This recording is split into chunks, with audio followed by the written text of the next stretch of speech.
टेकी पवन academy को subscribe करने के लिए ये बटन दबाएं। वेलकम स्टूडेंट्स, मेरे चैनल टेकी पवन एकेडमी में आपका फिर से स्वागत है। आज हम लेके आए हैं विनिमय दर की तीसरी प्रणाली, जिसका नाम है लोचशील विनिमय दर प्रणाली। इसमें हम लोचशील विनिमय दर प्रणाली क्या होती है उसका मीनिंग देखेंगे, विदेशी मुद्रा का मांग वक्र कैसे बनता है, विदेशी मुद्रा का पूर्ति वक्र कैसे बनता है, और फिर किस प्रकार से इस प्रणाली में विदेशी विनिमय दर का निर्धारण होता है। साथ में हम इसमें यह भी देखने वाले हैं कि विदेशी मुद्रा की मांग में वृद्धि और मांग में कमी का संतुलन पर क्या प्रभाव पड़ता है। साथ में और देखेंगे इसमें हम कि विदेशी मुद्रा की पूर्ति में वृद्धि का और पूर्ति में कमी का क्या इफेक्ट पड़ेगा संतुलन पर, और अंत में हम इस प्रणाली की कमियां भी देखेंगे और इसके गुण भी देखेंगे। तो ये कंप्लीट बड़ा टॉपिक है, तो आइए देखते हैं इस टॉपिक को। स्टूडेंट्स, आज का टॉपिक है विनिमय दर प्रणालियों की तीसरी प्रणाली, लोचशील विनिमय दर प्रणाली। आइए देखते हैं इसे। सबसे पहले विदेशी विनिमय दर का अर्थ मैं आपको समझा देता हूं। एक देश की करेंसी का दूसरे देश की करेंसी के रूप में जो मूल्य होता है उसे ही हम विदेशी विनिमय दर कहते हैं। इसे घरेलू करेंसी का बाह्य मूल्य भी कहते हैं या फोरेक्स दर भी कहते हैं। विदेशी विनिमय दर को विदेशी मुद्रा की कीमत भी कहते हैं। जब हम विदेशी विनिमय दर की बात करते हैं या विनिमय दर की बात करते हैं तो उसे विदेशी मुद्रा की कीमत भी कहते हैं। जैसे $1 बराबर 74 रुपीज। इसका मतलब क्या हुआ कि $1 के बदले में 74 रुपए हमें मिलते हैं। यही एक्सचेंज रेट कहलाती है। जैसे €1 बराबर 88.23 रुपीज। ऐसे ही अलग अलग करेंसी की, अलग अलग देशों की अलग अलग करेंसी होती है और उनकी अलग अलग एक्सचेंज रेट होती है।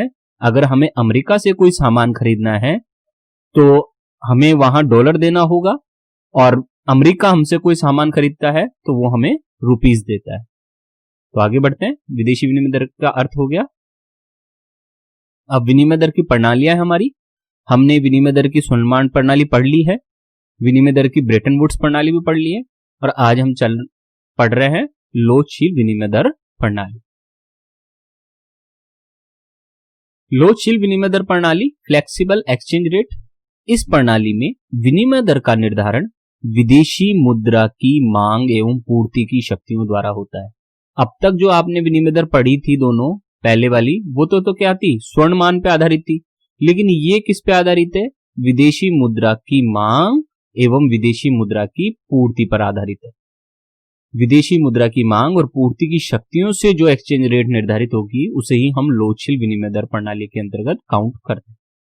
इसे लचीली विनिमय दर भी कहते हैं, नम्य विनिमय दर प्रणाली भी कहते हैं, या तृतीय विनिमय दर प्रणाली भी इसको कहा जाता है, तैरती या तृतीय विनिमय दर प्रणाली। इस प्रणाली में देश की सरकार या केंद्रीय बैंक विदेशी विनिमय बाजार में कोई हस्तक्षेप नहीं करते हैं। यही इसकी सबसे खास बात है। ये कंप्लीटली फ्री मार्केट होता है, जहां विदेशी मुद्रा की मांग और पूर्ति की शक्तियों द्वारा ही सारा कार्य होता है, और देश के केंद्रीय बैंक या सरकार का विदेशी विनिमय बाजार में कोई भी हस्तक्षेप नहीं होता है।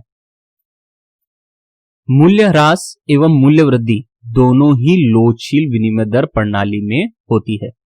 जो डेप्रिसिएशन होता है करेंसी में और जो मूल्य वृद्धि होती है, दोनों ही किसमें होती है, लोचशील विनिमय दर प्रणाली में। अब हम इसको समझने की कोशिश करते हैं।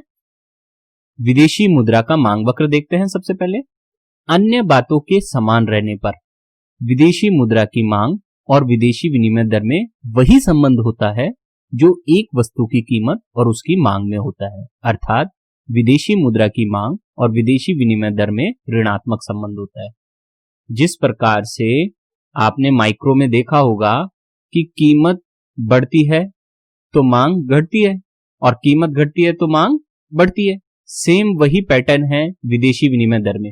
यदि रेट ऑफ एक्सचेंज इंक्रीज होती है तो डिमांड फॉर डॉलर वो डिक्रीज होगी, ठीक है, और यदि रेट ऑफ एक्सचेंज डिक्रीज होती है तो डिमांड फॉर डॉलर इंक्रीज होगी। ये नेगेटिव रिलेशनशिप होता है विदेशी विनिमय दर में और विदेशी मुद्रा की मांग। आप देख सकते हैं यहां मैंने एक चित्र बनाया हुआ है। कैसे बनाया है, सिंपल सा, हमने इसको y और x एक्सिस को ड्रॉ किया ऐसे, और फिर हमने एक नेगेटिव स्लोप वाला कर्व लिया है, और ये हमने $, और $, ऐसे साइन लगा दिए। डॉलर मतलब विदेशी मुद्रा का मांग वक्र है, ये डॉलर अमेरिकन मुद्रा का प्रतीक है, और हम यहाँ किसका प्रतीक मान रहे हैं इसे? विदेशी मुद्रा का।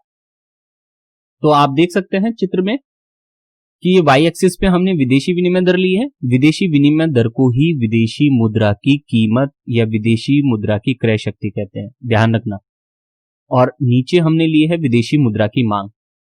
आप देख सकते हैं कि जब रेट ऑफ एक्सचेंज ER है तो विदेशी मुद्रा की मांग कितनी है? O से लेकर Q तक। क्यों है? क्योंकि A बिंदु किस कॉम्बिनेशन को दर्शा रहा है? कि रेट ऑफ एक्सचेंज, ER का मतलब क्या है? एक्सचेंज रेट, ठीक है। एक्सचेंज रेट ER है, तब विदेशी मुद्रा की मांग कितनी है? OQ। और जैसे ही विदेशी विनिमय दर ER से बढ़कर ER2 होती है तो हम कहां पहुंच जाएंगे? P बिंदु पर, और विदेशी मुद्रा की मांग घटकर कितनी हो जाएगी? OQ2। पहले OQ थी, अब घटकर कितनी हो जाएगी? OQ2। और यदि किसी कारणवश रेट ऑफ एक्सचेंज ER से घटकर ER1 होती है और हम ER1 पे आते हैं, तो इसका मतलब क्या होगा? हम C बिंदु पे आ गए, अर्थात ER1 पर जो विदेशी मुद्रा की मांग है वो OQ से कितनी हो जाएगी? OQ1। तो कहने का मतलब विदेशी मुद्रा की मांग और विदेशी विनिमय दर में ऋणात्मक संबंध होता है। जैसे जैसे विदेशी मुद्रा की मांग बढ़ती है, रेट ऑफ एक्सचेंज बढ़ती है, वैसे वैसे डिमांड फॉर डॉलर डिक्रीज होता जाता है, यानी कि विदेशी मुद्रा की कीमत और विदेशी विनिमय दर में ऋणात्मक संबंध होता है। ठीक है, मैं फिर से रिपीट कर रहा हूं, विदेशी विनिमय दर को ही विदेशी मुद्रा की कीमत कहते हैं, ध्यान रखना। और इसका उल्टा होता है घरेलू मुद्रा की कीमत। आगे बढ़ते हैं, इसको और देखेंगे हम। अब है विदेशी मुद्रा का पूर्ति वक्र। अन्य बातों के समान रहने पर विदेशी मुद्रा की पूर्ति और विदेशी विनिमय दर में वही संबंध होता है जो एक वस्तु की कीमत और उसकी पूर्ति में होता है, अर्थात विदेशी मुद्रा की पूर्ति और विदेशी विनिमय दर में धनात्मक संबंध होता है।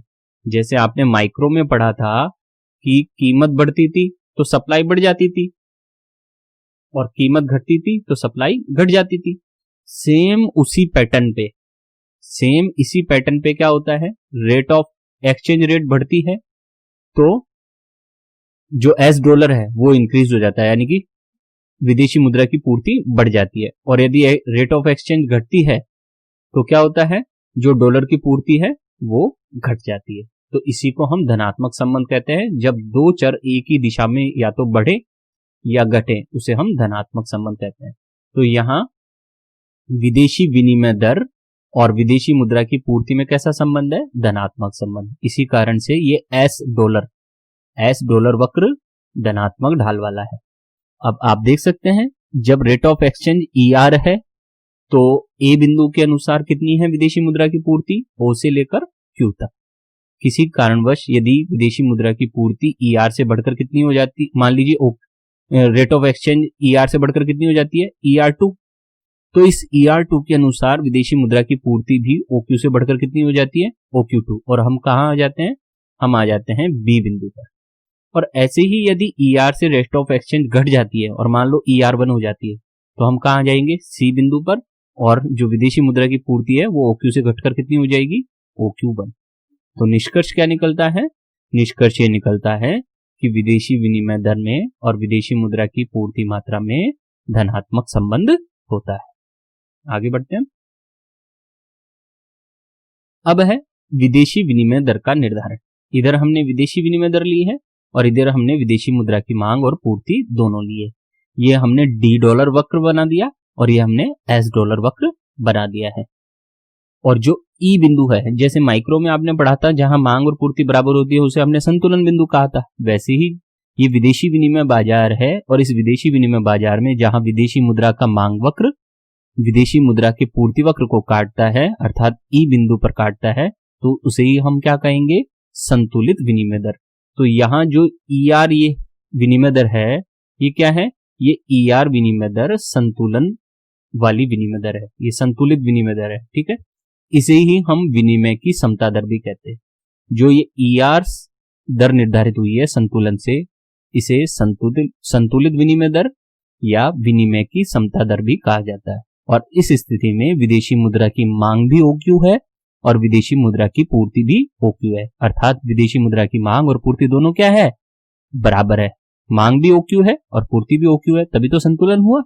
इस अतः आप देख सकते हैं यहाँ E बिंदु पे संतुलन हो गया। मैंने यहाँ व्याख्या भी लिख दी है, आप व्याख्या भी देख सकते हैं।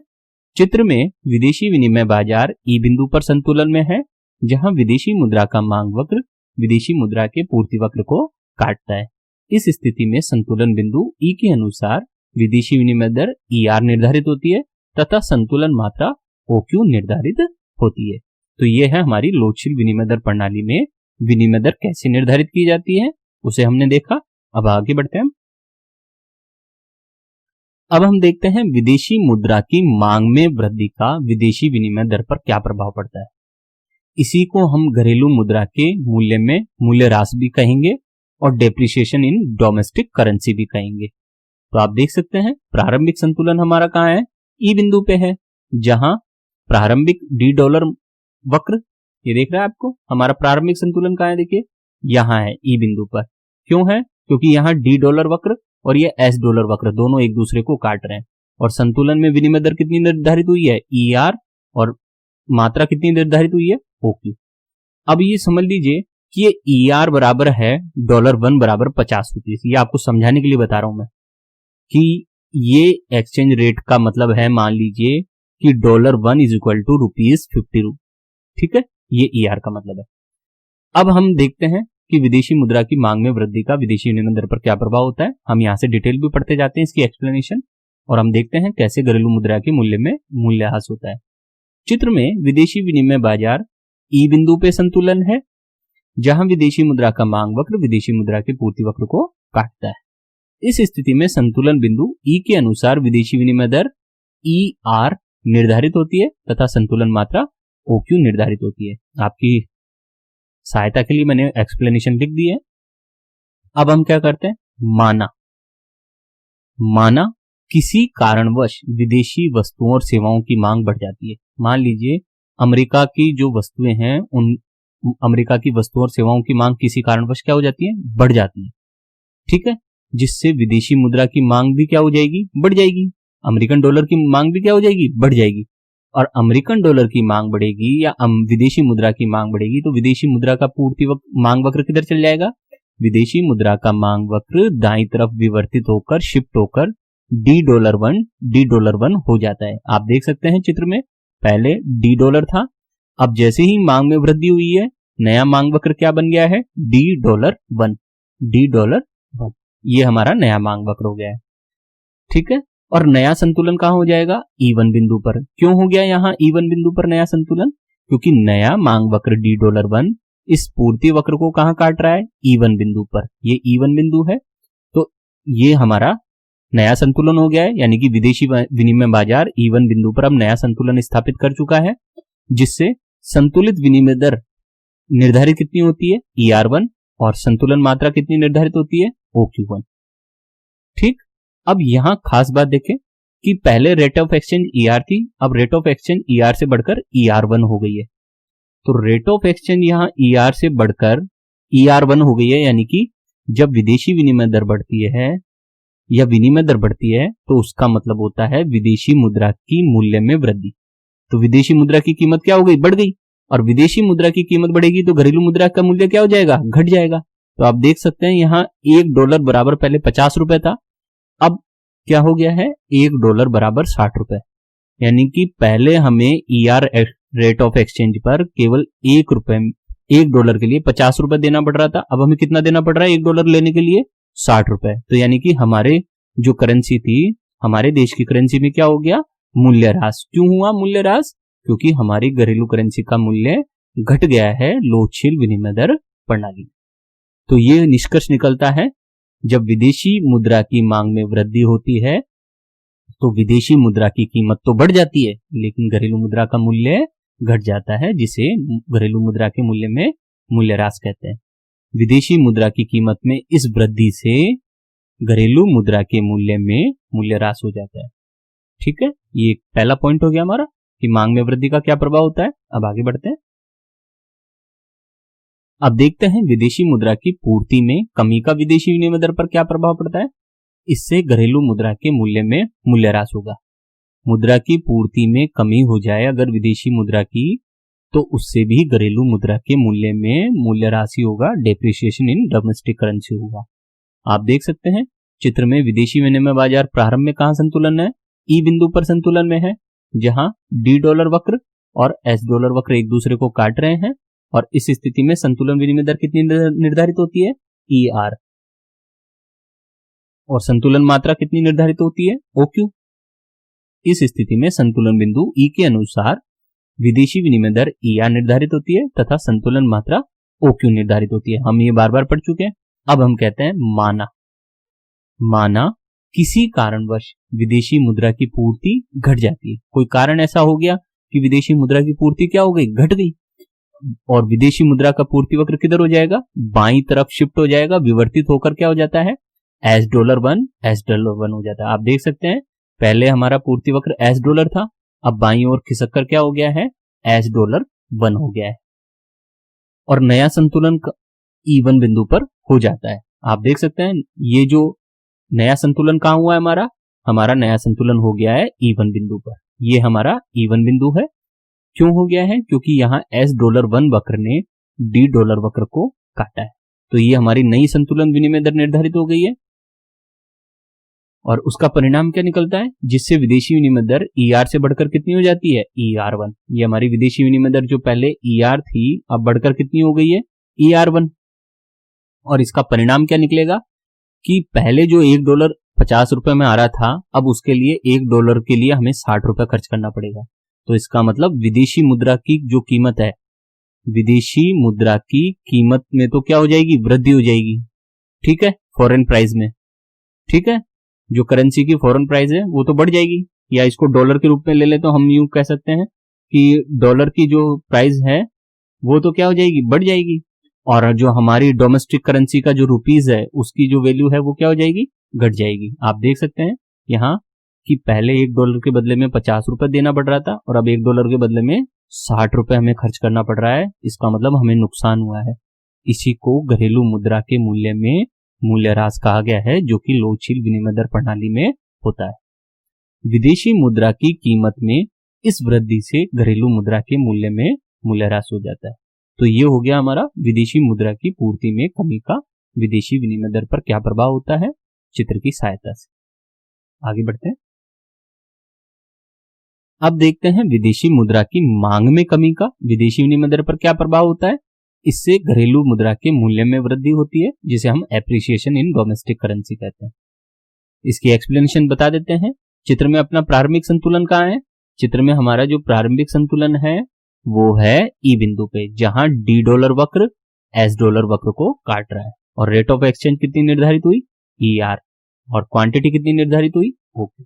ये तो हमारा प्रारंभिक संतुलन है जिसे हम बार बार बता रहे हैं। यहाँ एक्सप्लेनेशन भी लिखी हुई है। चित्र में विदेशी विनिमय बाजार ई बिंदु पर संतुलन में है, जहां विदेशी मुद्रा का मांग वक्र विदेशी मुद्रा के पूर्ति वक्र को काटता है। इस स्थिति में संतुलन बिंदु ई के अनुसार विदेशी विनिमय दर ER निर्धारित होती है तथा संतुलन मात्रा OQ निर्धारित होती है। ये चीज तो हमें बार बार लिखनी है। अब हम कहते हैं माना किसी कारणवश विदेशी वस्तुओं और सेवाओं की मांग घट जाती है। जैसे ही विदेशी वस्तुओं और सेवाओं की मांग घटेगी, विदेशी मुद्रा की मांग भी क्या हो जाएगी, घट जाएगी। विदेशी मुद्रा की मांग भी क्या हो जाएगी, घट जाएगी, और विदेशी मुद्रा का मांग वक्र बाईं तरफ विवर्तित होकर शिफ्ट होकर क्या बन जाएगा, $1 आप देख सकते हैं चित्र में कि पहले $1 था मांग वक्र, अब बाईं ओर शिफ्ट होकर क्या हो गया है, $1 हो गया है, ठीक है। और नया संतुलन E1 बिंदु पर हो जाता है। तो नया संतुलन कहां हो गया, E1 बिंदु पर। ये हमारा E1 बिंदु है यहाँ पर, ठीक है। क्यों हो गया, क्योंकि इस जगह इस $1 वक्र ने इस एस डॉलर वक्र को E1 बिंदु पर काटा है, इसलिए हमारा नया संतुलन E1 बिंदु है, जिसके अनुसार नई एक्सचेंज रेट कितनी निर्धारित होती है, ER1, और नई मात्रा कितनी निर्धारित होती है, OQ1। तो आप देख सकते हैं नया संतुलन E1 बिंदु पर हो जाता है, जिससे विदेशी विनिमय दर ER से घटकर ER1 हो जाती है। इसका परिणाम क्या निकलता है, विदेशी मुद्रा की कीमत में इस कमी से घरेलू मुद्रा के मूल्य में वृद्धि होती है। इसका परिणाम देखिए क्या निकला कि पहले रेट ऑफ एक्सचेंज ER थी, अब नहीं हो गई है ER1, अर्थात घट गई है, ER से घटकर ER1 हो गई है। पहले हम $1 के बदले में कितना दे रहे थे, 60 रुपए, अब हमें केवल 50 रुपए ही देने पड़ रहे हैं। इसका मतलब है कि विदेशी मुद्रा की कीमत तो क्या हो गई, घट गई है। और जब जब विदेशी मुद्रा की कीमत घटेगी, जो घरेलू मुद्रा की कीमत है वो बढ़ जाएगी। डॉलर की कीमत घटी, रुपीस की कीमत बढ़ गई। ध्यान देना, मैं बार बार स्पष्ट कर रहा हूं, विदेशी विनिमय दर का मतलब होता है, जब भी आपको लिखा जाए, देखो मैं इधर लिख देता हूं, विदेशी विनिमय दर बराबर होते हैं, विनिमय दर बराबर होती है विदेशी मुद्रा की कीमत बराबर होता है विदेशी मुद्रा का मूल्य। इस चीज को आप अच्छी तरह समझ लें अगर इस चैप्टर को समझना है तो। विदेशी मुद्रा का मूल्य, क्योंकि आप यहीं पे कंफ्यूज होते हैं, मैं जानता हूं। तो विदेशी मुद्रा का मूल्य, ये सब चीजें एक ही है ये, ठीक है।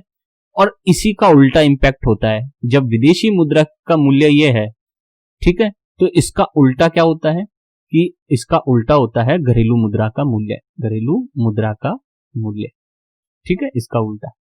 तो अब निष्कर्ष क्या निकलता है, निष्कर्ष ये निकलता है कि जब जब डॉलर की कीमत बढ़ेगी तब तब रुपीस की वैल्यू घटेगी, और जब जब डॉलर की कीमत घटेगी रुपीस की वैल्यू बढ़ेगी। यही चीज है विदेशी विनिमय दर में।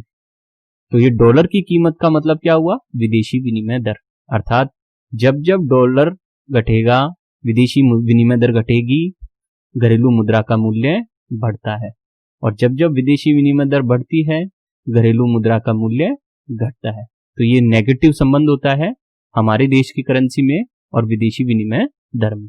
अब आगे बढ़ते हैं।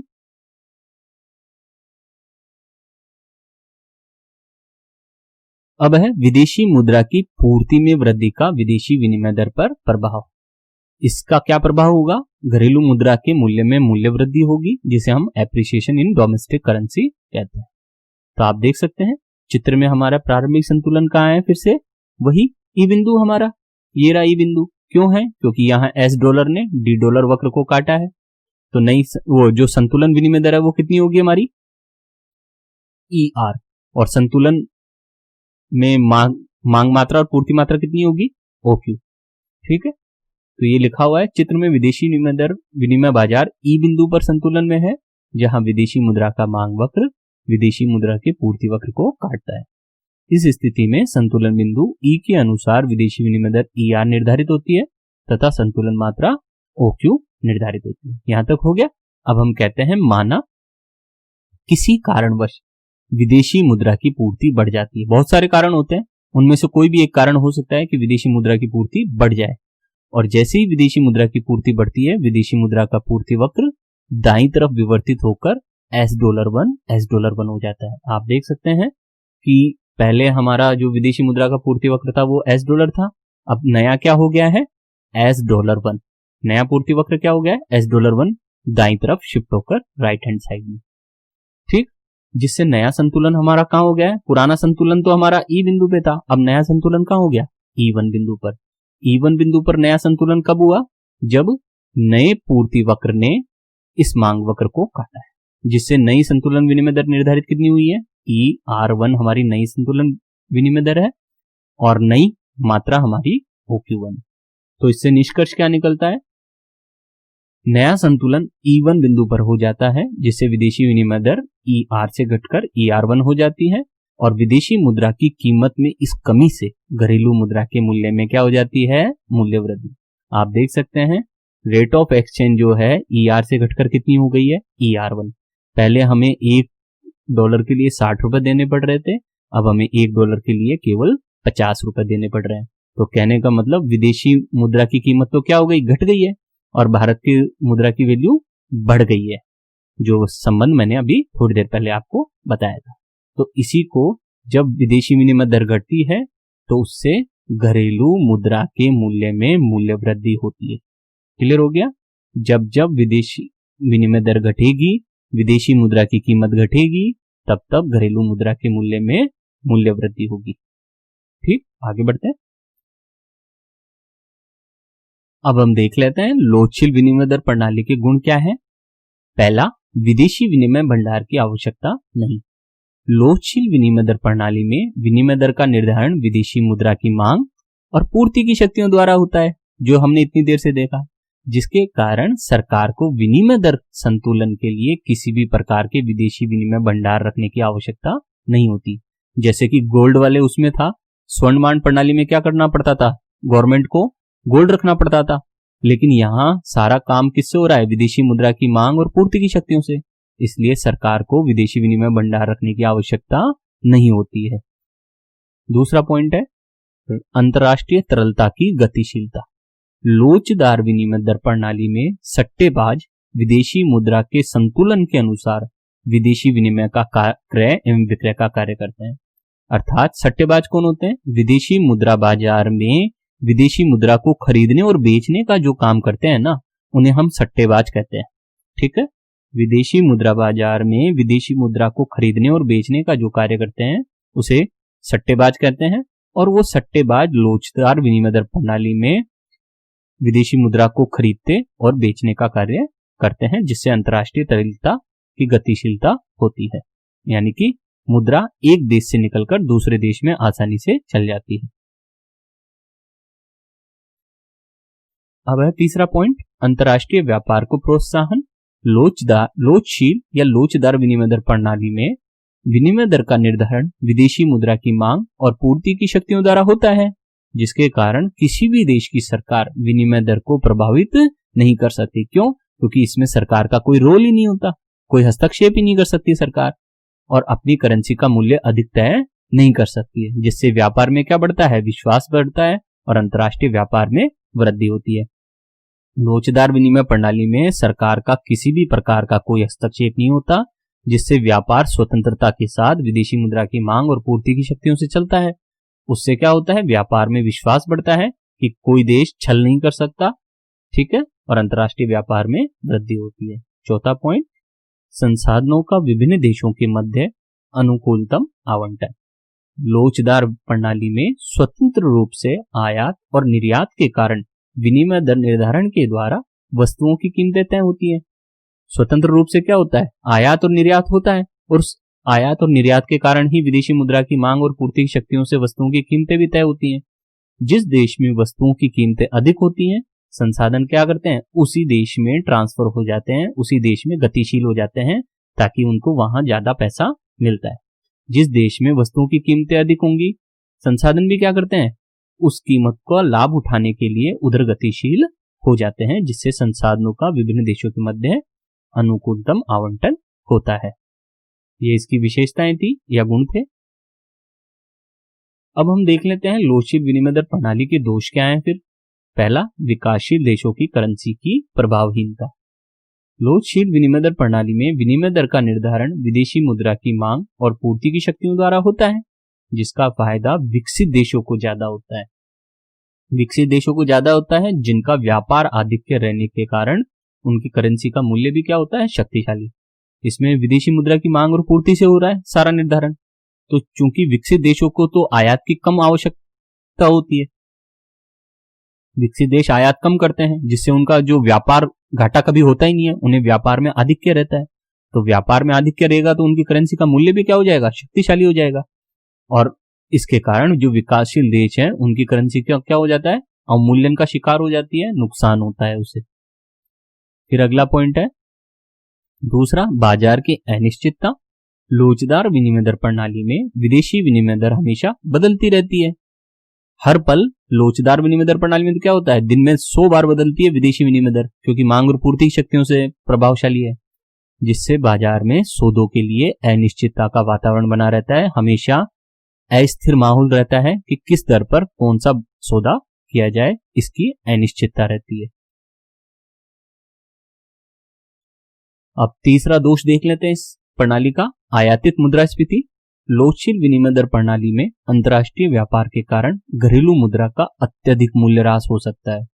व्यापार के कारण क्या हो सकता है कि हमारे देश की करेंसी का या घरेलू मुद्रा का बहुत ज्यादा डिप्रिसिएशन हो जाए, बहुत ज्यादा नुकसान हो जाए, बहुत ज्यादा उसकी वैल्यू घट जाए, जिससे देश में आयात किए जाने वाला सामान भी क्या हो जाएगा, महंगा हो जाएगा, जिसके परिणाम स्वरूप देश में आयातित मुद्रास्फीति भी उत्पन्न हो जाती है। आयातित मुद्रास्फीति क्या होती है? जब विदेशों से जो हम सामान आयात करते हैं और उनकी कीमत बढ़ जाती है तो उसके कारण भारत में भी उनकी कीमतें बढ़ जाएंगी और उससे क्या होगा? आयातित मुद्रास्फीति उत्पन्न हो जाएगी। जैसे पेट्रोल के दाम विदेशों में बढ़ जाते हैं तो हमारे देश में भी तो पेट्रोल के दाम बढ़ जाएंगे और पेट्रोल के दाम बढ़ेंगे तो क्या होगी? कीमतें भी बढ़ जाएंगी। तो ऐसी जो स्थिति होगी उसे हम आयातित स्फीति या आयातित मुद्रास्फीति कहते हैं। तो ये कंप्लीट टॉपिक होता है।